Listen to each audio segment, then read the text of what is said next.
Parti, bonjour à toutes et à tous. Vous êtes là. Bonjour à toutes et à tous, ou bonsoir plutôt, il est 18 heures. Nous sommes je vérifie, nous sommes le mardi 27 novembre, donc exceptionnellement ce n'est pas un lundi que je fais ce live, mais c'est un mardi, voilà, pour des raisons diverses et variées.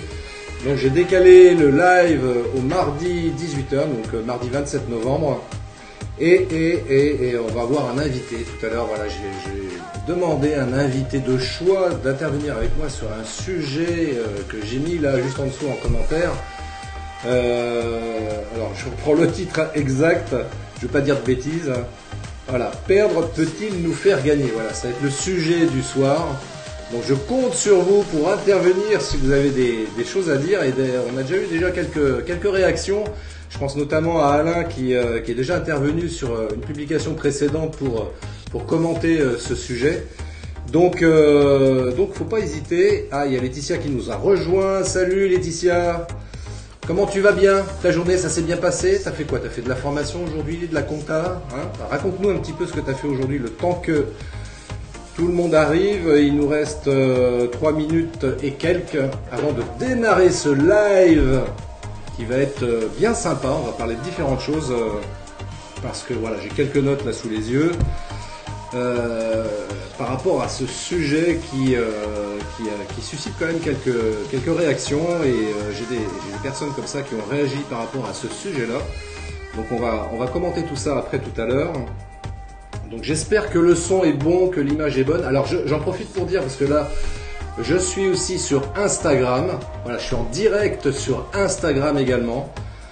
Pour information, donc vous allez sur Instagram, c'était prod, vous allez retrouver ça. Donc je vois sur Instagram qu'il y a Jean-Luc. Salut Jean-Luc. Donc pour commenter, alors c'est bien parce que je vois quand même les commentaires sur Instagram, mais je risque d'en louper peut-être certains. Donc le mieux c'est de commenter sur la page Facebook de CT Prod. Voilà, avec tout le monde, comme ça sera plus simple pour moi pour pouvoir répondre à toutes les questions et surtout à mon invité qui va arriver dans moins de 2 minutes, enfin 2 minutes 20 exactement maintenant, avec lequel donc on va débattre de ce sujet. Qui c'est qu'on a d'autre? On a Pascal 291 qui me fait un coucou, merci, bonjour, bonsoir. Je commente en même temps sur Instagram, c'est très drôle comme truc. Alors Philippe il nous a rejoint. Ah enfin, je vais savoir si en reculant je peux espérer mieux sauter. C'est une bonne question, c'est une bonne remarque Philippe, on va en débattre après effectivement, c'est très très bon. Et Laetitia qui nous dit, donc j'ai continué ma compta en effet et j'ai trouvé des infos sur la réforme de la formation. Effectivement, tu as publié aujourd'hui une information intéressante à ce sujet. Tout ça pour ça, maintenant place à vous messieurs, merci Laetitia, c'est très gentil à toi. Merci beaucoup. On a du monde aussi sur Instagram, ça fait plaisir, c'est sympa.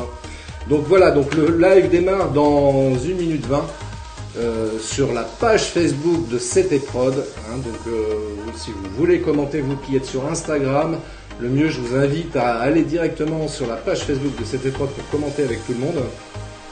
Comme ça on va pouvoir faire un truc un peu groupé quoi. Bon, je le fais sur Instagram pour faire venir aussi un peu les gens parce que c'est vrai que c'est un sujet qui intéresse tout le monde. Et je le sais, et avec mon invité on le sait également parce qu'on en a discuté ensemble et on a vu effectivement donc encore une fois que ça avait suscité pas mal de réactions sur ce thème. Perdre peut-il faire gagner? Voilà, donc je pense que c'est intéressant aussi bien dans sa vie personnelle que dans sa vie professionnelle d'avoir des pistes de réflexion sur ce sujet-là. Et on va y venir tout de suite dans une trentaine de secondes maintenant. Ah bah Laetitia m'a rejoint aussi sur Instagram. C'est bien comme ça tu peux me voir et sur Instagram et sur Facebook parce que c'est intéressant parce qu'on n'a pas du tout la même prise de vue avec Instagram par rapport à Facebook parce que là avec Instagram là, je suis depuis le téléphone mobile et avec Facebook je suis branché avec la caméra. Donc on n'a pas du tout le même angle de vue. Voilà, on démarre dans 10 secondes, je vais envoyer le jingle. Donc j'espère que vous êtes tous prêts pour ce super live qui commence tout de suite, maintenant.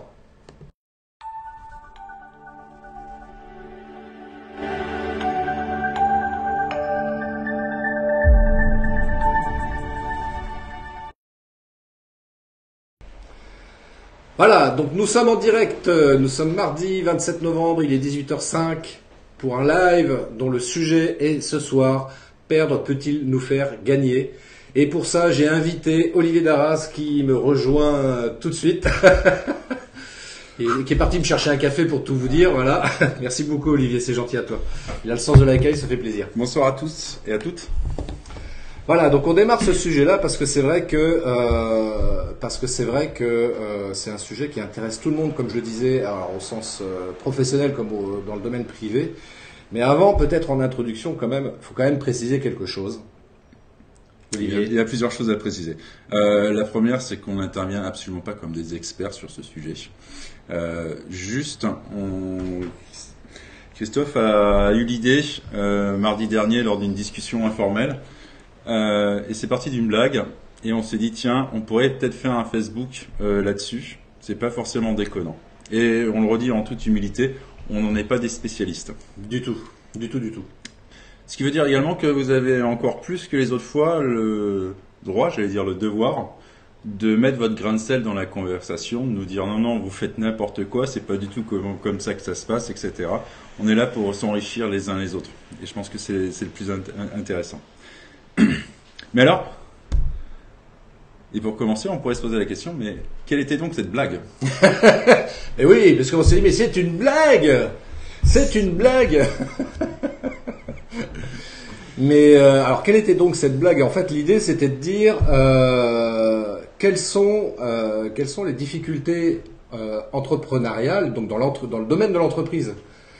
Parce que c'est vrai que toutes et tous on rencontre des difficultés, dès qu'on on a une super bonne idée, on a un bon produit, on a un service à proposer, et on décide de proposer ça au travers d'une entreprise que l'on va créer. Et donc du coup, on se lance comme ça, tête baissée dans ce projet entrepreneurial et inévitablement, comme je dis toujours, on rencontre des difficultés. Et du coup, est-ce que ces difficultés doivent nous empêcher de continuer? Est-ce que c'est normal qu'on rencontre des difficultés? Parce qu'a priori, on a pensé notre projet, on l'a réfléchi, et on pense qu'il n'y a aucune raison qu'on rencontre comme ça des problèmes dans notre activité. Et pourtant, si, quoi qu'on fasse, quoi qu'on dise, que inévitablement, encore une fois, on rencontre des problèmes. Mais du coup, est-ce que ça doit nous démoraliser et nous inciter à dire « Ok, j'en ai marre ». J'abandonne. Finalement, mon idée, elle était pas bonne du tout. Je vois que personne autour de moi n'adhère à ce projet-là. Je trouve pas de clients. Et dès que j'essaye de mettre des choses en place, ça ne fonctionne pas. C'est peut-être pas une bonne idée finalement. Qu'est-ce que t'en penses?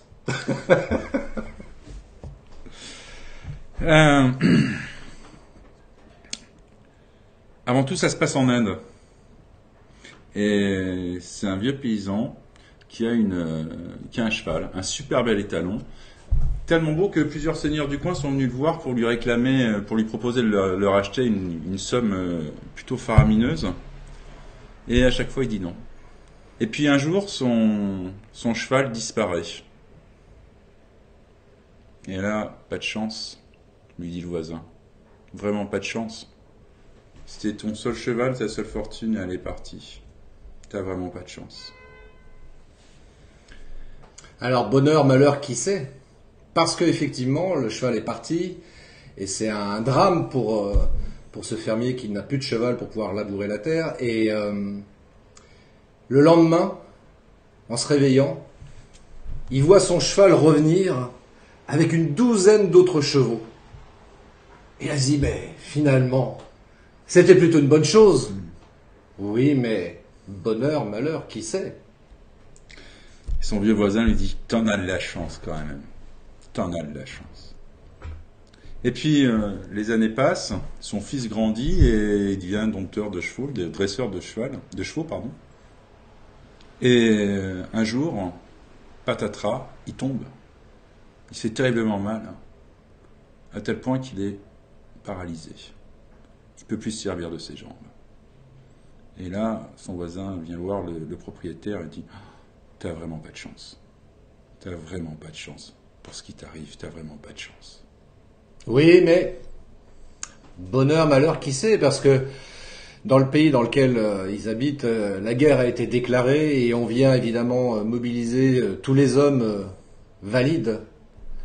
Mais comme le fils du fermier, malheureusement, ne peut plus marcher, eh bien du coup, il ne part pas à la guerre. Alors du coup, le voisin lui dit, bah, au fermier, il lui dit, bah, t'en as de la chance. Ton fils, il n'est pas parti à la guerre comme le mien. Ah, bonheur, malheur, qui sait? Bonheur, malheur, qui sait. La guerre se termine et bon nombre d'enfants ne reviennent pas, mais ceux qui reviennent sont couverts de gloire, de médailles, de richesses. Et le vieux voisin dit au paysan, mais pas de chance ton fils quand même. Il aurait pu il aurait pu avoir des médailles, de la richesse, et non, il a vraiment pas de chance. Bonheur, malheur, qui sait. Eh oui, mais oui, parce que c'est vrai que le fiston, il n'a pas eu la richesse que les autres ont pu obtenir en étant partis à la guerre, mais malheureusement, crise économique arrivant, eh bien tous ceux qui avaient eu beaucoup d'argent, récupéré comme ça beaucoup d'argent, bah, avec la crise économique se retrouvent à vivre une situation compliquée. Vous savez, quand on a beaucoup d'argent et qu'on se retrouve comme ça à perdre son fric parce que la crise économique est là. Souvenez-vous, en 1929 par exemple, eh bien voilà, c'est exactement le même phénomène qui se passe. Les gens se suicident, se démoralisent, perdent le moral, enfin bref. Bah, sauf le fils du fermier qui, lui, n'ayant pas eu de richesse, n'a pas rencontré ce problème psychologique qui aurait pu l'amener à une situation un peu compliquée. Donc le voisin du fermier dit, ah bah finalement ton fils a eu de la chance. Ah mais oui, mais bonheur, malheur, qui sait? Et l'histoire continue comme ça, et c'est l'histoire finalement de chacune de nos vies. C'est des victoires, c'est des défaites, c'est des échecs. Et finalement, ces échecs, ces refus, est-ce que c'est pas un mal pour un bien? Exactement. Et comment pourrait-on prendre un petit peu de hauteur, l'appliquer au business et se dire finalement, tiens, si mon client il m'a dit non à mon devis, plutôt que de m'énerver, de le traiter de tous les noms parce que j'ai passé du temps sur son devis, plutôt me remercier de peut-être ne pas avoir fait une bonne affaire. Ben oui, parce que finalement, c'est vrai que si le client avait décidé de dire oui à votre proposition, qui peut savoir de quelle manière les choses se seraient passées? Peut-être que ça serait mal passé, qu'il lui-même aurait été en difficulté de paiement et donc vous seriez retrouvé vous-même avec une grosse angoisse de vous dire, ah, c'était un gros client pour moi, il me paye pas, je suis vraiment dans la mouise, je sais pas comment faire. Mais le fait de ne pas avoir accepté de travailler avec lui, ou que lui n'ait pas accepté de travailler avec vous parce qu'il trouvait votre proposition trop onéreuse, bah, qui peut savoir si c'est mal ou bien finalement?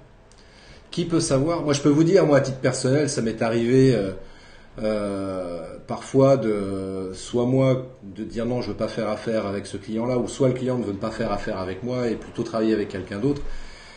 Et là, parfois, j'ai remarqué que bah, finalement, c'était plutôt bien que cette affaire n'ait pas été conclue entre ce client-là potentiel, entre ce prospect et moi, parce que après, en regardant comment les événements s'étaient déroulés par la suite, je me suis dit, bah, finalement, j'ai bien fait. Ça aurait été une source de problèmes, source d'ennui, aussi bien financière que morale, et finalement, je n'ai aucun regret. Et puis, encore une fois, c'est vrai que est-ce que les échecs dans le domaine professionnel, quand on a une entreprise, est-ce que c'est vraiment un concept qui induit automatiquement quelque chose de négatif?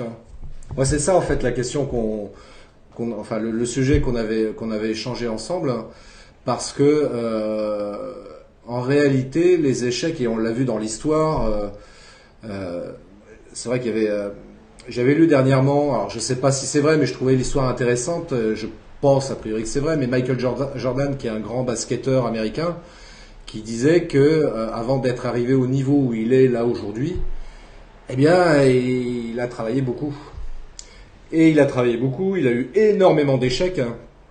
Tant et si bien qu'à un moment donné, il a même failli abandonner sa carrière de sportif dans le basket parce qu'il s'est dit ça marche pas, quoi. J'essaye de progresser, j'évolue pas dans le basket, je sais pas comment faire pour progresser, voilà, c'est que des échecs, je suis un nul, donc bah finalement heureusement qu'il a pas abandonné, qu'il a persévéré et qu'aujourd'hui effectivement il est on connaît la notoriété qu'il a et le statut en tant que sportif et en tant que basketteur notamment, c'est un professionnel et voilà. Donc je pense qu'effectivement, faut jamais abandonner. Si vraiment notre projet nous semble intéressant, même si tout le monde autour de soi dit ouais non c'est pas un beau projet, tu vas te casser la gueule, ne le fais pas, tu vas perdre de l'argent, machin. Si votre projet est intéressant, moi je reste toujours dans l'idée très convaincu qu'il faut continuer et persévérer. Toujours. Alors attends, parce que là il y a des... il y a plein de réactions. Il y a des réactions. Alors Alain est très dans la blague. Alors tu as déjà gagné un vidéo spectateur. Je comprends pas le sens de la remarque, Alain. Michael Jordan, il a 55 balais maintenant. Oui, alors, je sais pas quel est son âge, mais t'as probablement raison, effectivement, mais c'est vrai que c'est quelqu'un qui a travaillé toute sa vie pour arriver à la stature où il en est et à arriver à être un sportif de haut niveau. Après, de base, c'est un postulat qu'on peut avoir, je pense, c'est qu'on n'a jamais rien sans rien. Exactement. C'est jamais tout tombé du ciel. Et du coup, ça fait penser à une autre question, parce que finalement, si on me dit non, c'est un signe du destin et j'ai pas à me battre. À quel moment la limite de la combativité et le fatalisme? Oui, c'est vrai. Là, je regarde en même temps là sur Instagram. Là, j'ai Jean-Luc qui nous dit c'est ce que les Arabes appellent la fatalité, le mektoub. Alors, c'est vrai que, alors c'est un vrai, alors là par contre c'est un vrai débat entre la fatalité, le destin. Est-ce qu'on est acteur de son destin? Est-ce qu'on est juste dans une certaine fatalité et que quoi qu'on fasse, si c'est écrit, on peut rien y changer, etc. Je pense qu'on est entre les deux en réalité. Après avoir y pensé longuement sur le sujet depuis de très nombreuses années et en fait ouais, il y a des choses qui sont peut-être certainement écrites, mais je pense qu'on reste quand même acteur de sa destinée et arriver à certains succès. Alors qu'est-ce que la réussite? Ça, il y a que vous qui puissiez y répondre réellement, parce qu'on a une définition personnelle par rapport à ça, et puis on met les curseurs là où on veut à titre personnel aussi. Mais en tous les cas, par rapport à la réussite que l'on s'est fixée, c'est vrai que ça demande du travail, parce que malheureusement, on n'a rien sans rien, et il faut du boulot, et on le voit partout, tout le temps. Les gens qui réussissent, ils obtiennent pas comme ça la réussite, hormis évidemment ceux qui jouent à l'euro-million, et qui gagnent surtout à l'euro-million.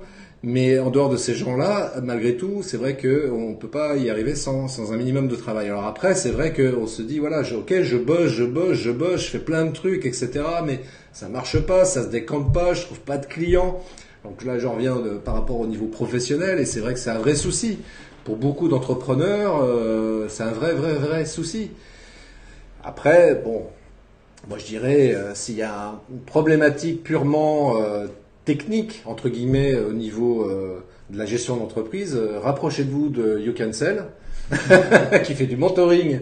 C'est ça, hein, du mentoring commercial. Principalement. Après, il y a plein d'autres consultants également qui peuvent intervenir sur plein d'autres aspects, juridique, comptable, gestion, j'en passe, et des meilleurs. On n'est jamais seul, faut pas hésiter à demander de l'aide. Par contre, ça fait partie aussi des leçons de vie. Mais la vie, moi j'en suis persuadé, c'est toujours un mal pour un bien. Et j'irai même plus loin, je dirais que plus vous avez mal, et plus vous irez bien. Donc n'ayez pas peur quand vous êtes au fond du trou, soyez heureux, parce que c'est à ce moment-là qu'on remonte, et après il n'y a que du bonheur. À l'inverse, quand on surfe bien sur la vague, à un moment il faut peut-être se poser les questions, dire attention, je vais retomber, et je vais peut-être préparer ma chute. Ou pas. C'est effectivement, là je vois Philippe qui propose une citation berbère. Attends-toi au pire, espère le meilleur et accepte ce qui vient. Et effectivement, je veux dire, tout est dit là-dessus, quoi. Je veux dire, faut pas se leurrer. Immanquablement, on va rencontrer des difficultés, et quand tout va bien, donc, faut emmagasiner un maximum d'ondes positives pour se préparer à ces difficultés qui vont arriver. Et ce qui va nous permettre, justement, pour le coup, de mieux les gérer. Déjà, mentalement parlant, parce que c'est quand même la base. et puis matériellement parlant aussi, inévitablement, quoi. Donc c'est pour ça que faut pas être dupe, il faut surtout pas être naïf. En se disant aujourd'hui tout va bien et je vais faire en sorte que tout aille bien et voilà. Non, non, non, non, non. Si tout va bien aujourd'hui, tant mieux pour vous, mais rassurez-vous, la vie est aussi là pour vous apprendre à évoluer, à grandir et va vous mettre des petites difficultés ici ou là justement pour votre bien et la vie est bienveillante quoi qu'il arrive. Et c'est vrai que moi je suis toujours assez perplexe par rapport à notamment à Facebook. Quand je vois dans mon fil d'actu, ici ou là, des gens qui interviennent pour exposer leurs malheurs, leurs difficultés, etc. Je veux dire, c'est bien, je veux dire, pourquoi pas d'attendre l'approbation, le soutien de ses amis, de ses contacts Facebook, mais en même temps, je me dis, ouais, mais c'est vraiment la bonne solution, quoi. Je pense qu'au contraire, c'est des choses qu'il faut garder pour soi parce qu'encore une fois, ces difficultés-là, elles ne sont pas là pour nous faire du mal, elles sont là au contraire pour nous permettre de grandir. Et comme l'a dit très bien effectivement Olivier, plus les difficultés sont grandes, meilleur sera le succès et la réussite après par la suite. Et on le voit, prenez les biographies ou les histoires de grandes personnes qui sont très connues dans le monde, dans tous les domaines. Et quand vous analysez leur vie, que vous regardez comment ils sont arrivés au succès, vous vous rendez compte qu'ils ont vécu plein de difficultés, plein d'échecs. Et ça s'est pas fait comme ça. Faut surtout pas croire que les gens qui sont comme ça sous les feux des projecteurs et qui réussissent dans le business, d'une manière générale, qu'on s'entende bien, c'est des gens qui ont rencontré énormément de difficultés, mais pour autant qui n'ont pas baissé les bras, qui ne se sont pas laissés démonter ni démoralisés et qui ont persévéré dans leur projet. On a un commentaire de Philippe qui nous dit il faut surtout faire preuve d'humilité et d'exigence avec soi-même. La responsabilité d'un échec est toujours partagée. Je suis entièrement d'accord avec ce que tu dis, Philippe. Je rajouterais même que la vie est terriblement ironique. Et raison de plus d'être humble. Oui, faire preuve de beaucoup d'humilité, ouais. Et c'est vrai que hier soir j'ai regardé, je suis pas un grand fan de Johnny Hallyday, mais j'ai regardé un documentaire qui était diffusé hier soir à la télé. Et il y a une chose qui m'a frappé, et ça rejoint précisément ce qu'on vient de dire, enfin ce que tu viens de dire à la réponse de Philippe. Hein. Ce que j'ai retenu dans ce documentaire-là, c'est que les différents intervenants, globalement, ont tous dit que Johnny Hallyday, c'était quelqu'un qui faisait preuve d'une énorme humilité. Et je me dis peut-être que le secret, un des secrets du succès, c'est peut-être là, justement.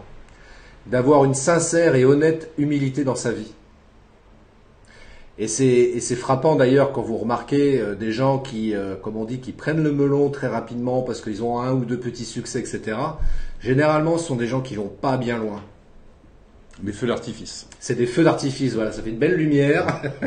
Ça disparaît aussi vite que c'est venu, quoi. Dans le milieu du showbiz notamment, ça on le voit très fréquemment, mais même dans la vie professionnelle d'une manière générale, c'est aussi des choses que l'on peut vérifier. Pour ça, je pense que la clé du succès, la clé de la réussite et la clé du bonheur, même tout simplement, c'est faire preuve d'humilité. Il y a un très bon témoignage également de commentaire de Laetitia qui nous dit l'échec nous permet de trouver notre voie et parfois ce n'est pas juste le bon moment, mais bel et bien le bon projet. Et il y a deux grandes idées. Je vais être sur la première. Le chèque nous permet de trouver notre voie et c'est pour ça que c'est un mal pour un bien. Tu t'as mis le doigt dessus, Laetitia. C'est à un moment, si je m'engage dans une voie et malgré tous mes efforts, ma bonne volonté, ma pugnacité, ça marche pas. C'est que ça devait pas marcher et que je dois aller ailleurs sur un autre chemin. Ma voie est ailleurs, ma voie est pas là. En dépit. Et c'est pareil, c'est des choses à mon avis sur lesquelles il faut qu'on travaille. On a tous été formatés, que ce soit par la société en règle générale, par nos parents, notre famille, l'école, etc., etc. Et on nous a appris tout plein de choses qui sont pas vraies, en commençant par exemple par la curiosité est un vilain défaut. Oh, pas bien. C'est pas bien. Non, la curiosité est une très belle qualité. Et à un moment, il faut également enlever tous ces repères qu'on nous a mis. Si tu réussiras, mon fils, si tu es riche, si tu as une Rolex à 40 ans, sois médecin, avocat, je ne sais quoi, chirurgien, et tu réussiras. Tant qu'on veut réussir pour plaire aux autres, ou qu'on veut réussir pour des mauvaises raisons comme l'argent, nos succès seront toujours mitigés, voire auront un goût amer, voire il n'y aura pas de succès. Ce qui veut dire qu'à un moment, il faut avoir le courage de dire non. Et là, ça me fait penser à un exemple que j'ai vu plusieurs années de ça. Un gamin qui voulait être, il était super bon à l'école. Il se tapait des 20 sur 20 tout le temps. Bref, les félicitations, un truc qui m'est rarement arrivé, pour pas dire jamais. Et par contre, il n'en avait absolument rien à faire de l'école. Lui, ce qu'il voulait, c'est travailler le bois. Ses parents ne l'entendent pas comme ça. Ils le forcent à faire un bac S. À l'époque, c'était les bacs scientifiques. Ok, il fait son bac S. À la fin de son bac S, il a 18 ans. Il dit voilà, papa, maman. Maintenant, je suis majeur, j'ai eu mon bac comme vous le vouliez, je ne vous dois plus rien, maintenant je veux être ébéniste. Et il reprend ses études, il fait un CAP d'ébéniste. Sur le papier, il aurait pu devenir docteur, il pourrait devenir architecte, ingénieur, etc. Il en avait les capacités intellectuelles, ça ne l'intéressait pas. Quelques années plus tard, et je dis bien quelques années plus tard, et c'est pas fallu non plus des décennies, il reçoit des commandes du Japon. Les hôtels lui demandent de faire des meubles exprès pour des grands architectes d'intérieur, lui demandent d'intervenir à l'autre bout du monde. Et c'est sa vie. Et il a kiffé. Il a kiffé. Et la vie, c'est tout est devenu facile parce qu'il était sur son chemin. À un moment, c'est ça aussi qu'il faut comprendre, c'est que si notre chemin se déroule correctement, c'est qu'on est sur le bon chemin. Si on rencontre trop d'obstacles, peut-être se dire on va peut-être changer de chemin.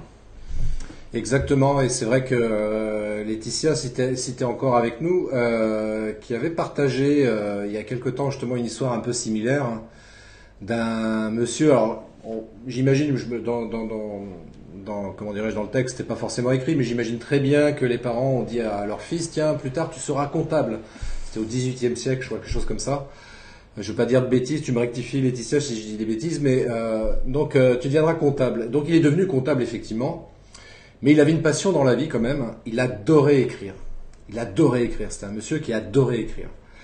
Et il a écrit entre autres une pièce de théâtre qu'il a voulu produire. Donc et le roi de l'époque, dont j'ai oublié le nom, de Louis-Philippe. Voilà, Louis-Philippe. C'est ça. Louis-Philippe. Il va voir Louis-Philippe, Louis-Fifi comme on l'appelait à l'époque. Il lui dit voilà Louis Fifi, j'ai fait une pièce de théâtre, je t'invite à venir voir ma pièce de théâtre, je voudrais avoir ton avis sur le sujet. Et Louis Fifi, il a dit c'est qui ce mec qui je connais pas, qui vient me parler de ça? C'était le comptable du roi. Il est fou lui ou quoi? Mais bon, il a tellement de culot, ça m'intéresse, je vais quand même aller voir sa pièce. Et sa pièce était tellement bien et elle a eu un tel succès que du coup, ça l'a motivé à changer d'orientation professionnelle, et de comptable de Louis Fifi, de Louis-Philippe plus précisément, il est devenu écrivain, et ce monsieur, vous le connaissez tous, c'est Alexandre Dumas. Voilà, il avait trouvé sa voie, parce que voilà, le métier de comptable, c'est quelque chose qu'il avait fait par la force des choses, mais ça lui correspondait pas, c'est pas ça qu'il voulait faire, et en fait, c'est l'écriture, et voilà, il est devenu l'écrivain connu de toutes et tous, que vous connaissez également, et je trouve que c'est une très très belle histoire, et je pense que c'est ça aussi qu'il faut arriver à faire.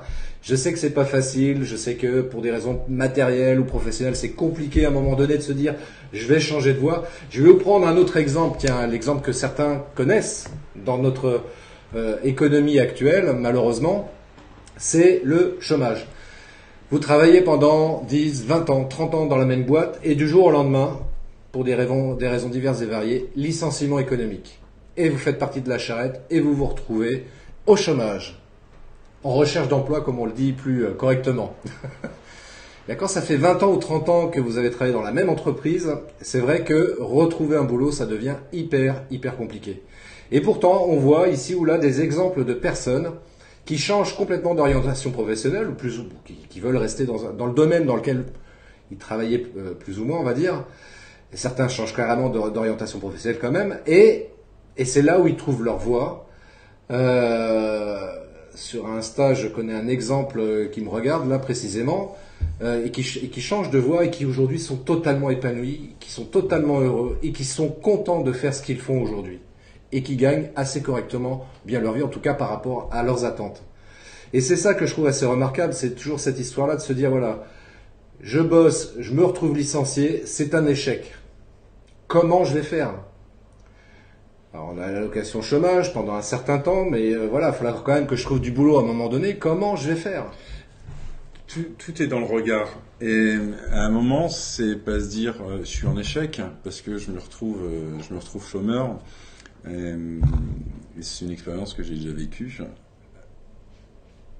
C'est également de se dire quelle chouette opportunité, je vais pouvoir choisir enfin un métier ou une voie qui va me faire plaisir. Et donc, il faut le prendre comme une libération. Il faut le prendre vraiment comme étant une opportunité. Arrive pas d'une manière agréable, c'est pas un paquet, c'est un cadeau qu'on reçoit, mais il n'y a pas le paquet cadeau, on nous a pas prévenu que c'était un cadeau, on nous le lance comme ça en pleine figure, donc c'est dur de le recevoir, c'est dur de le digérer. Mais il faut vraiment le prendre comme étant une opportunité professionnelle. Et on ne sait pas le chemin qu'on va avoir dans la vie. Et tel chemin va nous emmener à tel endroit, qui ensuite va nous emmener à tel endroit, etc., etc. La vie n'est pas un long fleuve tranquille. Et tant mieux. Et tant mieux. Parce que justement, c'est ce qui nous permet de nous enrichir intellectuellement. Et puis voilà, tenter de nouvelles expériences, de rencontrer de nouvelles personnes. Et c'est ça que je trouve super riche. C'est pour ça que c'est vrai que je dis toujours, ok, c'est là ce qui t'arrive, c'est super dur, c'est compliqué, c'est voilà, à un instant T, quelles sont les solutions, on les connaît pas, on les trouve pas, etc. Mais pour autant, prends un peu de recul et dis-toi, ok, je remercie pour ce qui m'arrive. Alors c'est un peu simpliste ce que je suis en train de dire, mais quelque part c'est ça. Et qui sait ce qui peut arriver derrière. Je reviens sur l'histoire qu'on racontait il y a quelques minutes avec Olivier. Bonheur, malheur, qui sait? On ne sait pas ce que l'avenir peut nous réserver. Et voilà, il faut rebondir, se dire bon, bah, je vais tenter quelque chose de nouveau, une nouvelle expérience. Voilà, et puis ça va peut-être m'amener sur quelque chose qui sera beaucoup plus intéressant que ce que je faisais avant. Intellectuellement déjà pour commencer, et puis professionnellement parlant aussi. Donc c'est ça qui est intéressant. Alors il y a des remarques, Marie-Ange qui nous dit merci pour cette belle histoire. Donc c'était rapport à Louis Fifi. Laetitia, et je finis mon pitch en précisant que grâce à Hello Consultant, vous pouvez tous laisser exprimer votre Alexandre Dumas intérieur. Oups, pardon, des formations professionnelles. Merci à vous d'ailleurs pour vos précieux conseils. Merci à toi Laetitia. Sophie qui nous dit trouver sa voie par un changement de professionnel. Oui, et oui, tu as tout à fait raison. Tout à fait raison. Et Laetitia qui dit justement ça, c'est pareil. Voilà, c'est oser. Il faut oser écouter son cœur, ses envies, ses rêves. Exactement. Je pense que c'est ça qui est fondamental. Il faut oser écouter son cœur. Je vais même plus loin. Il faut pas oser. Faut l'écouter. C'est indispensable pour vivre. C'est pas la raison qui nous guide. C'est notre cœur. Quand on fait des achats, on les fait motiver. On les fait avec l'émotion. On les fait absolument pas avec la raison. Après, on va expliquer, oui, j'ai acheté cette voiture parce que si, parce que ça. Là, à ce moment-là, le cartésien revient. Mais le coup de cœur, on n'a jamais appelé ça un coup de raison. C'est un coup de cœur. Et donc, il faut écouter son cœur. La raison, faut la mettre de côté. Et le cœur ne vous mange jamais. Il y avait un bouquin comme ça que j'avais bien aimé, que je vous conseille, qui s'appelait Le Rêveur de Maurice Backpacker, justement, où il expliquait, c'est un petit bouquin qui se lit une trentaine de pages, c'est une petite nouvelle. Et sur lequel justement il racontait le lâcher prise et accepter son chemin et du coup la vie est un mal pour un bien. De la même manière, faut être conscient que si on est là d'une manière générale, et on le voit aux Oscars, aux César, toi qui aimes bien le cinéma, tu le vois souvent, quand on remet une récompense à un acteur, un scénariste ou autre, il va remercier ses parents, il va remercier son producteur, son machin, tous les gens qui lui ont apporté du bien. Mais à aucun moment, et c'est un tort à mon sens, il remercie les gens qui lui ont fait du mal. Car c'est très rare, c'est vrai. Si on en est là, c'est aussi grâce aux gens qui nous ont fait du mal. Les gens qui nous ont fait du mal nous ont fait avancer. Et si ça se trouve, ils ont même eu l'effet inverse, c'est qu'en voulant nous faire reculer, ils nous ont fait avancer beaucoup plus vite que ce qu'on voulait. Parce qu'ils nous ont fait prendre des raccourcis qui n'étaient pas forcément confortables, ça je le conçois, mais par contre c'était des raccourcis. Donc, si un jour vous recevez un Oscar ou un César, n'hésitez pas à remercier les gens également qui vous ont fait du mal. Ce sera en même temps un joli clin d'œil. Exactement. Mais oui, c'est vrai, c'est très juste effectivement, parce que c'est vrai que c'est très très rare aux César ou aux Oscars que les gens remercient pour ceux qui leur ont fait du mal ou qui ont eu des actions comme ça un peu négatives à leur encontre, mais pour autant c'est grâce à ça que certaines personnes sont arrivées là où elles en sont. Et c'est pour ça que c'est intéressant effectivement de se dire ouais, Finalement, c'est bien que cette personne ait eu des propos négatifs à mon encontre. C'est bien que cette personne ait cherché à me nuire. Parce que finalement, ça m'a obligé à sortir un peu quelque part de ma zone de confort et de trouver des ressources que je ne soupçonnais même pas en moi. Et c'est ça qui est intéressant. Parce que toutes et tous, on est bourré de ressources. Et c'est dommage qu'on n'en prenne pas suffisamment conscience. Il faut qu'il y ait des événements comme ça un peu difficiles pour qu'on en prenne conscience. Donc heureusement que ces événements-là arrivent, parce que justement, dans la vie de tous les jours, quand tout va bien, on se dit pas qu'on est capable de faire telle ou telle chose. Et quand ces événements difficiles ou ces gens qui cherchent à nous nuire ou nous font du mal interviennent dans notre vie, bah finalement c'est grâce à eux quelque part aussi qu'on arrive à trouver ces ressources en nous et à découvrir que bah oui, on a un potentiel énorme en nous que malheureusement on n'arrive pas à voir suffisamment, on n'a pas assez conscience et qu'on ne sait pas suffisamment exploiter. Pour ça que encore une fois, ouais, faut jamais se dire que un tel m'a fait du mal, je lui en veux, je vais me venger, machin. Ça sert strictement à rien, c'est ridicule, c'est totalement ridicule. Et c'est porter un boulet inutile. C'est clair. Et toutes ces contradictions, faut savoir que c'est également des germes de maladies. Et quand je parle de maladies, je parle pas uniquement de rhume, je parle vraiment de maladies graves, de maladies parfois même mortelles. Et il est étrange de voir que j'étais au contact à un moment d'aborigènes, donc peuple qui vit en Australie. Ils ont une approche qui est complètement différente de l'éducation de la nôtre. C'est pas les parents qui choisissent ce que va faire l'enfant. Ils laissent grandir au milieu des différents groupes. Alors on est sur une civilisation qui est plutôt primitive, donc on va retrouver les chasseurs, on va retrouver les cueilleurs, on va retrouver les sourciers, on va retrouver les éclaireurs, etc., etc. Les chamans, j'en passe, et des meilleurs. Et l'enfant, tout au long de son enfance, va drouiller entre les différents groupes, jusqu'à ce qu'à un moment, il y a un groupe qui dise mais c'est lui qu'il nous faut. Parce que instinctivement, il sait déjà repérer une source. Instinctivement, il sait déjà suivre une piste. Et c'est un chasseur, c'est un cueilleur. Et c'est la communauté qui va dire ce qui va être. Et elle ne le fait pas en fonction de ses besoins, elle le fait en fonction de l'observation et l'analyse de la personnalité de chacun. Et donc, c'est plus des parents qui disent « tu seras médecin, mon fils ». Non, c'est juste des enfants qui disent « tu auras ta place dans la société, mon fils ». Ce qui est très fort en termes de... mince, le mot m'échappe. D'intégration, pardon. Et j'ai également rencontré un aborigène qui avait 76 ans et qui avait jamais eu une seule maladie, ni même un rhume. Ce qui prouve également qu'il y a un moment entre le bien-être, la santé, notre équilibre, le chemin de vie, les choix de vie qu'on fait. Je ne peux pas l'expliquer, je ne peux pas vous dire comment, et j'accepte la contradiction, mais il y a des liens qui sont forts. Et si on est bien dans ce qu'on fait, on ne sera pas malade. La maladie, il y a plusieurs ouvrages là-dessus. La maladie cherche à me guérir. Hein, des mots pour mes mots, etc., etc. C'est ça. Et c'est des choses qui sont importantes. Donc, le choix d'un boulot, c'est pas uniquement se dire tiens, je fais ce boulot, mince, ça me plaît pas, mais je vais pouvoir me payer des vacances, ma voiture, ma maison. Non, le choix de votre boulot et de votre épanouissement personnel impacte directement sur votre état de santé, sur votre état psychologique, donc également sur votre noyau familial. Aux enfants, aux épouses, j'en passe, c'est des meilleurs. Alors, je vais prendre parce qu'il y a quelques interventions intéressantes. Et merci pour vos interventions, c'est cool. Ouais, super cool. N'hésitez pas à intervenir, effectivement. Alors, Alain, au risque de casser l'ambiance, pouvoir gagner sur une passion, en faire son métier, quitte à perdre, est un luxe que beaucoup n'osent pas ou ne peuvent pas s'offrir, mais je conçois qu'un idéal n'a pas de prix. C'est un choix personnel, encore une fois, ça. Et attention, Alain, on n'a jamais parlé de vivre de sa passion. Et moi, je me suis souvent posé la question, est-ce que je dois faire de ma passion un métier ?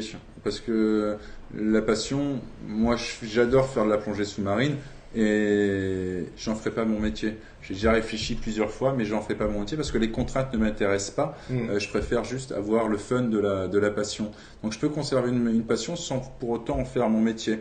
Ce qui ne veut pas dire que je vais pas avoir un métier passionnant et un métier par lequel je vais être passionné. Et la nuance est un petit peu là, Alain. On peut pas tous être professeur de golf, de yoga, gagner correctement sa vie avec ses passions. Non, les passions sont un complément de notre vie. Mais par contre, on doit être passionné parce qu'on fait, notre travail doit nous paraître passionnant, même si aux yeux des autres, ça ne l'est pas. Je suis totalement d'accord avec ça, effectivement. Et je pense que pour trouver un bon équilibre dans sa vie professionnelle, il faut avoir un métier dans lequel on est bien. Et à côté de ça, avoir aussi une passion. Comme ça permet de garder comme ça un certain équilibre. Moi, je me rappelle, il y a un certain nombre d'années, c'est ce que mon chef ou mon supérieur hiérarchique, plus précisément, m'avait dit, voilà, il faut avoir une passion parce que c'est indispensable. C'est indispensable pour soi, pour avoir une soupape de sécurité. Voilà, c'est une passion dans laquelle on va pouvoir s'éclater. Il n'y a pas d'enjeu, donc on s'en fiche.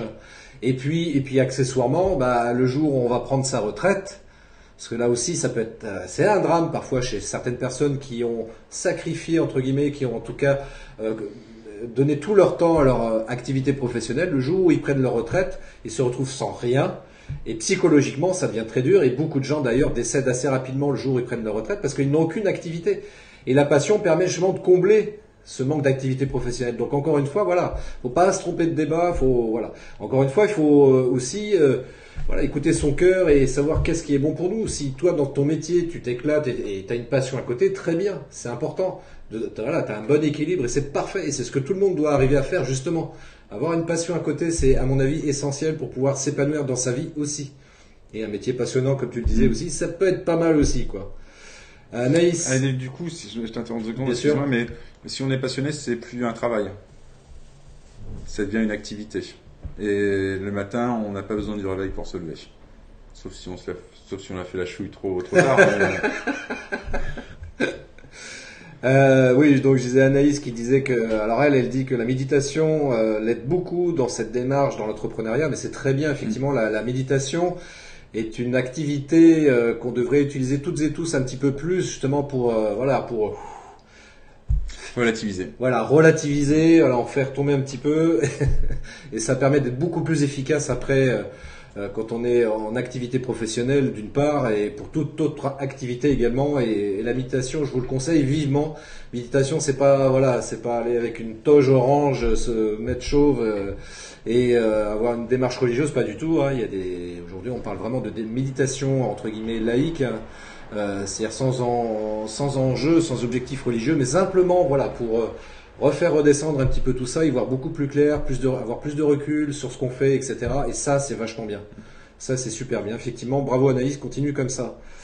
Alors Philippe qui dit, c'est intéressant aussi, voilà, je suis en réorientation d'activité depuis le peu de résultats obtenus parce qu'il est devenu un effort avec le temps. J'ai décidé d'utiliser les ressources que procure l'alignement avec ses besoins et ses désirs. C'est une énergie incroyable de puissance. Effectivement, tu as raison. Tu as tout compris, Philippe. C'est exactement ça qu'il faut faire. Je t'encourage à continuer, Philippe. Bravo. Bravo. D'ailleurs, ça me ferait plaisir à l'occasion qu'on déjeune ensemble, parce que ça fait un moment qu'on ne s'est pas vu et ça me ferait vraiment plaisir. Et si tu veux qu'on ait des conversations contradictoires par rapport à ça, c'est avec grand plaisir. Absolument. Ça pour te faire avancer, bien sûr. Absolument. Qui continue. D'ailleurs, Philippe, le principe, c'est d'être le meilleur dans ce qu'on fait. Il faut donc pouvoir se reposer sur un socle, ce que l'on est pour y parvenir. Alors, je suis pas tout à fait d'accord avec toi, Philippe, sur le principe, c'est d'être le meilleur. J'aime pas du tout cette approche de vouloir être le meilleur, parce qu'on a plein de manières différentes d'être le meilleur. Par contre, pour moi, ce qui est important, c'est de donner le meilleur de soi-même. Et tant qu'on donne le meilleur de soi-même, qu'on soit confronté à un échec, qu'on soit arrivé deuxième au lieu d'arriver premier, mince, j'ai la médaille d'argent, zut, c'est pas grave. Parce qu'on n'aura pas de regrets parce qu'on aura donné le meilleur de nous-mêmes. On peut avoir des regrets parce qu'on n'a pas donné le meilleur de nous-mêmes, mais on ne pourra jamais avoir de regrets parce qu'on n'a pas donné le meilleur de nous-mêmes. Et c'est pareil, le regret, c'est une graine qui est négative. Il faut éviter d'en semer et il faut essayer de les dégager rapidement si jamais on en sème. Mais éviter d'avoir des regrets. Et je rejoins sur ce qu'avait dit Laetitia plus tôt. Si on ne veut pas avoir de regrets, il faut juste écouter son cœur. Exactement. Et d'ailleurs, Laetitia dit faire de son mieux est mieux que d'être le meilleur, selon moi. Voilà.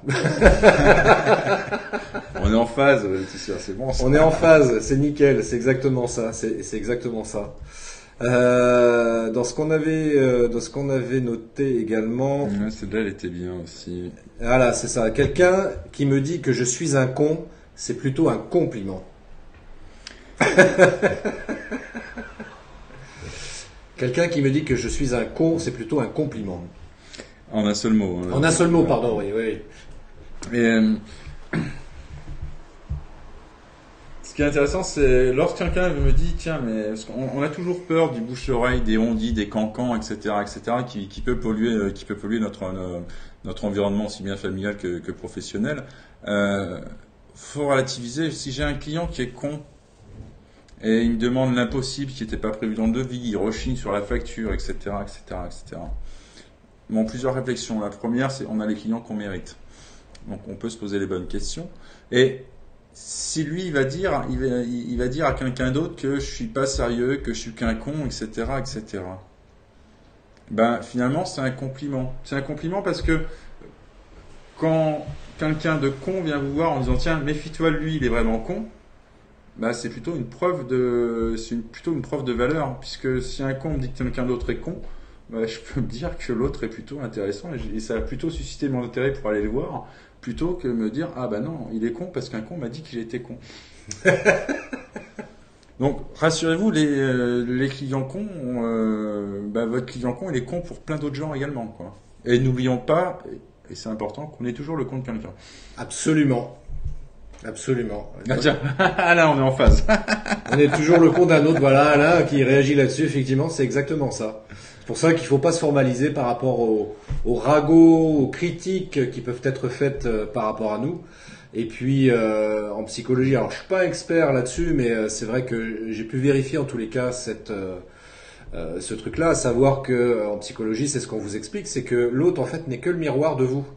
Donc quelqu'un qui dit que vous êtes un con, alors il a peut-être raison, hein, vous êtes peut-être effectivement très con à un instant T, c'est pas un jugement de valeur, c'est pas par rapport à ce que vous êtes dans votre globalité, mais à un instant T, peut-être que vous avez agi connement, et il a raison sur un instant T. Pour autant, il peut y avoir aussi l'autre point de vue qui est de se dire, mais non, enfin je comprends pas pourquoi il dit ça.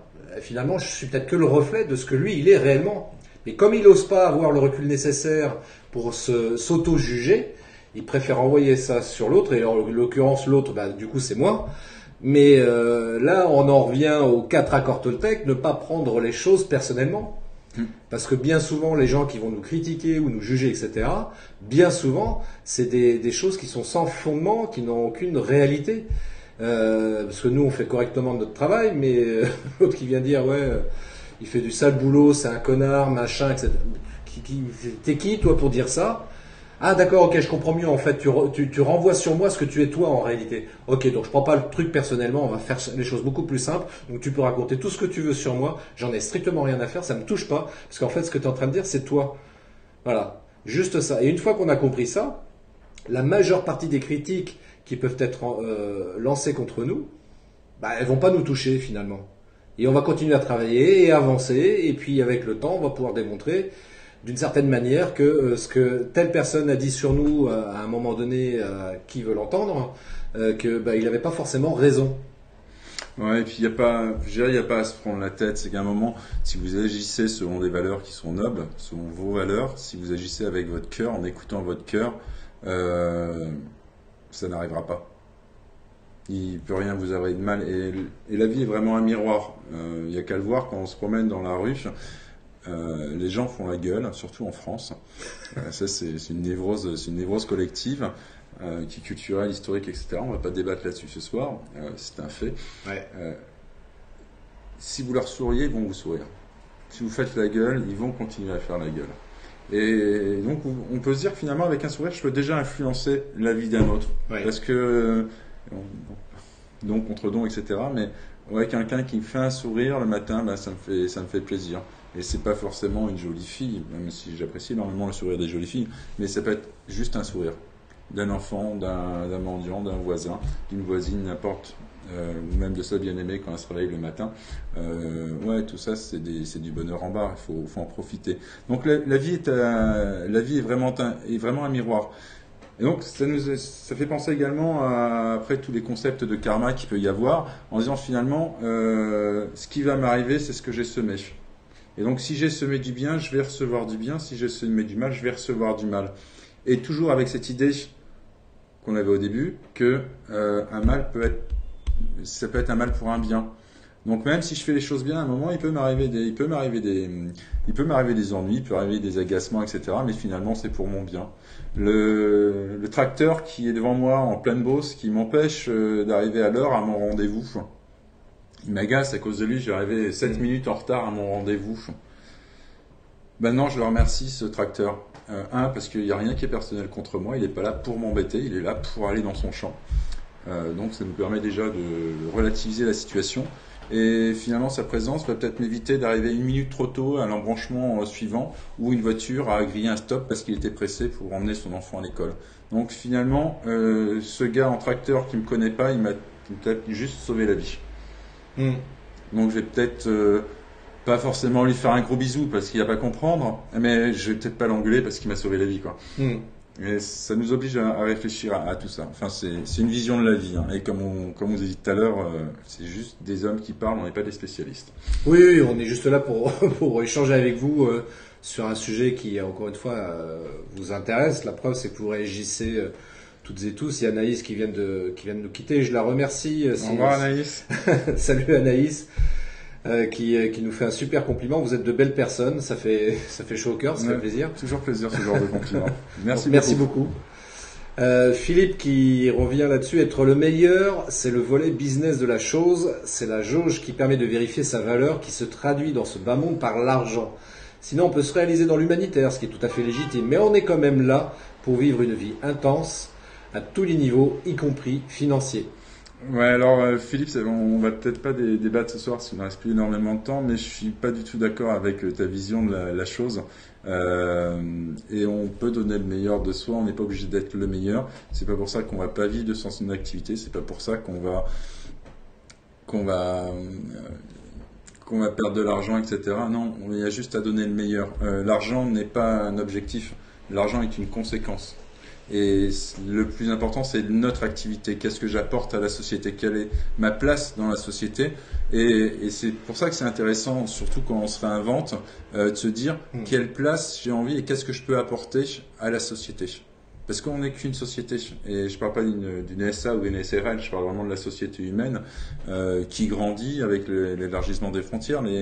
Les voyages, les échanges qui sont de plus en plus faciles et c'est tant mieux. Donc, non. Quelle est ma place dans la société? Et si ma place est juste, l'argent viendra. Et si je fais bien les choses, l'argent viendra. L'argent est une conséquence de notre bonheur finalement, enfin, de notre réalisation au travail. Mais je ne dis pas que l'argent fait le bonheur. Moi je dis plus simplement, l'argent ne doit pas être effectivement un objectif. J'aime bien quand tu dis que c'est une conséquence, parce qu'effectivement c'est une conséquence du travail que l'on réalise. Mais moi, je dis toujours que l'argent, voilà, c'est pas un objectif. L'argent, il doit être dans la poche et pas dans la tête. Ni sur le cœur. Et ni sur le cœur. Parce que là, c'est une erreur fondamentale si on veut vivre heureux dans sa vie. Il est évident, voilà, à force de travail et de réussite, etc., qu'on peut effectivement gagner plus ou moins d'argent. Mais encore une fois, il faut surtout pas se tromper d'objectif. L'argent, je vous déconseille fortement d'avoir l'argent pour objectif principal. Sinon, vous ne serez jamais heureux. Et on l'a vu combien de fois des gens qui avaient atteint un succès financier important. Et le problème, c'est que comme leur seul objectif, c'était l'argent, certes, ils avaient beaucoup d'argent, hein, des millionnaires, des milliardaires. Sauf que le problème, c'est qu'ils étaient tout seuls. Et les gens autour d'eux, c'était juste des gens qui étaient là uniquement par intérêt. Donc, il n'y avait absolument aucune valeur humaine, aucune relation réellement humaine et sincère et honnête. Et c'est pour ça que je dis, moi, l'argent, c'est pas mon objectif. Si j'en gagne beaucoup, je serai content, mais c'est absolument pas mon objectif. Et je vous souhaite, à vous aussi, de bien mesurer l'objectif que vous avez dans la vie. Est-ce que c'est être épanoui et heureux, ou est-ce que c'est gagner beaucoup d'argent, pour faire les choses de manière très simple? Alors Laetitia qui nous dit, mon miroir, mon beau miroir, dis-moi qui est le plus beau, pas l'ego en tout cas. Non mais c'est bien, t'as raison, faut travailler énormément sur l'ego également. C'est clair. C'est un levier qui est super important. Alors l'ego, je précise, c'est un truc qui est vachement bien en psychologie, qu'on nous explique, qui nous dit voilà, c'est un truc qu'on a en nous. C'est un moteur. C'est un moteur et ça doit rester un moteur. C'est comme un cheval en fait. Faut juste arriver à le dresser pour aller très loin. Parce que si on se laisse comment dirais-je, manipuler ou manipuler par lui, on peut faire plein de conneries et faire des choses pas bien, quoi. Donc c'est un formidable moteur, mais qu'il faut savoir utiliser à bon escient. Et toujours se remettre par rapport à l'activité que j'apporte, et si on était dans une équipe sportive, qu'est-ce qui est plus important? C'est que j'ai marqué un but ou que l'équipe ait gagné? Et le plus important, c'est que l'équipe ait gagné, même si j'ai pas marqué de but. Si l'équipe a gagné, j'ai gagné. Par contre, si j'ai marqué un but, ouais, c'est chouette, j'ai marqué un but, mais l'équipe a perdu. Donc, faut savoir lâcher son ego, finalement, pour un ego encore plus grand, qui est un ego collectif. Et qui sera forcément porté par des valeurs beaucoup plus nobles que juste son intérêt personnel et dire « Ah, c'est moi qui l'ai fait, sans moi, vous n'auriez pas réussi. » Ça, c'est la phrase qui tue. Sans moi, comment vous feriez? Et moi, je pense qu'effectivement, tiens, pour reprendre le commentaire de Laetitia, pour arriver à dompter cet ego-là, Laetitia qui met un grand merci. Lâcher comme ça, même sans la présence de l'autre, est bénéfique pour nous-mêmes. Et effectivement, tu as tout à fait raison. Pour arriver à dompter cet ego, il faut savoir dire merci à ce qui nous arrive. Merci à ce que l'autre a pu dire, que ce soit bien ou que ce soit mal.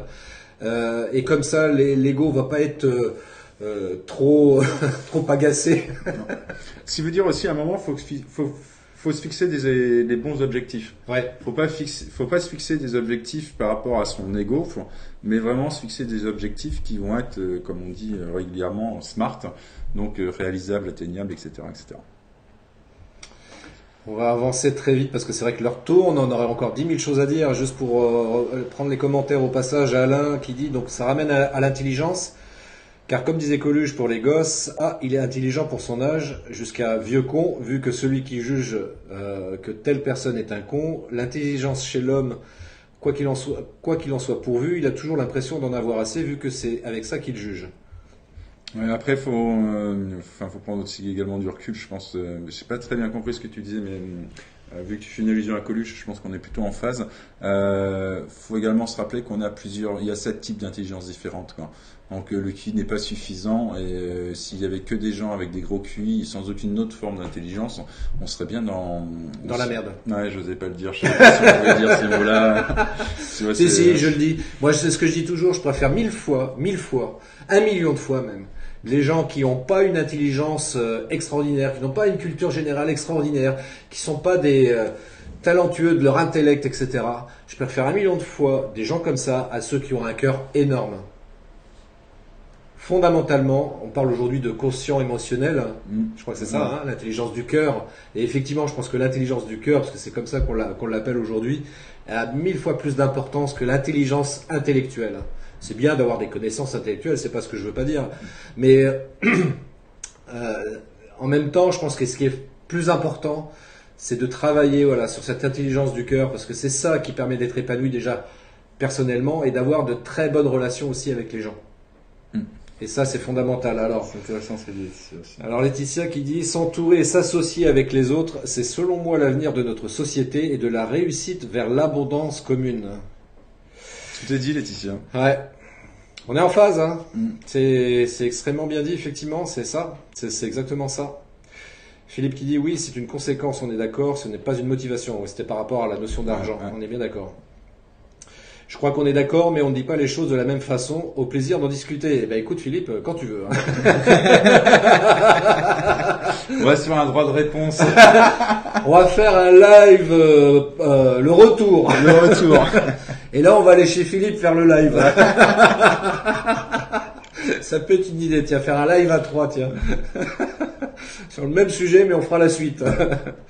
Et Alain qui dit, donc pour résumer, celui qui juge les autres sur son intelligence ne peut le faire qu'avec sa propre intelligence, vu que c'est avec ça qu'il juge les autres. Oui, on est d'accord. C'est exactement ça, effectivement. Ouais. Et ça rejoint ce qu'on disait tout à l'heure, quand un con dit que l'autre est con, c'est plutôt un compliment pour le deuxième, quoi. Absolument. Absolument. Et sur Instagram, effectivement, on nous dit, l'intelligence du cœur, yes. Yes. C'est ça. C'est ça.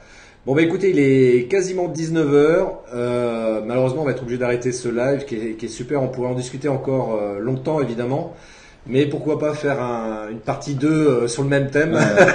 Moi je verrais bien droit de réponse, et on se le fait à la droit de réponse des années 80, on vient avec de la boisson, des cigarettes, on met des partout.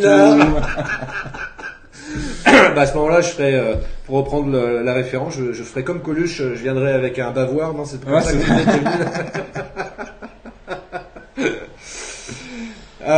oui, effectivement, un trio live, on pourrait faire ça effectivement avec Philippe, ça pourrait être vachement intéressant. Tiens, Philippe, on en discute en off si tu veux, et puis on pourrait essayer de se mettre ça en place là avant les fêtes, ça pourrait être sympa, tiens. Bon, en tous les cas, merci à toutes et à tous de nous avoir suivis, de nous avoir écoutés, et puis d'être intervenus. également durant ce live. C'est super intéressant parce que c'est vrai qu'on n'a pas toute légitimité pour parler de ce genre de choses, mais c'est intéressant d'en débattre ensemble parce qu'on a toutes et tous, encore une fois, plein de choses à dire là-dessus. Et c'est ça qui est vraiment passionnant, quoi. Et c'est, en tout cas, votre réaction, vos engagements, c'était très plaisant, c'était intéressant. Il y a eu plein de cœurs partout. Et moi, j'aime bien quand on voit des cœurs, c'est cool. Merci pour tous les cœurs, les pouces, c'est super sympa. Vraiment, c'était agréable d'être avec vous et de faire ce live avec vous. Merci à toi, Olivier. Merci à toi, Christophe, de m'avoir invité. C'était vraiment, ouais, c'était top. J'ai vraiment bien kiffé ce Facebook. Ouais, c'était sympa. Ça sortait un petit peu de l'ordinaire. C'était vraiment chouette. Et ben écoute, au plaisir de renouveler à nouveau, parce que c'est toujours un plaisir de discuter et d'échanger avec toi, et puis avec les... On se fait un droit de réponse. On va se faire un droit de réponse. C'est noté. C'est noté. Philippe, prépare-toi. Philippe, prépare-toi. We want you. We need you. Bon, en tous les cas, merci encore. Merci à vous tous, c'était super agréable d'être avec vous ce soir. Je vous souhaite une bonne soirée, une belle semaine. Et puis une belle vie. Et une belle vie. Et comme je dis toujours, longue vie et prospérité. Bye bye. À bientôt.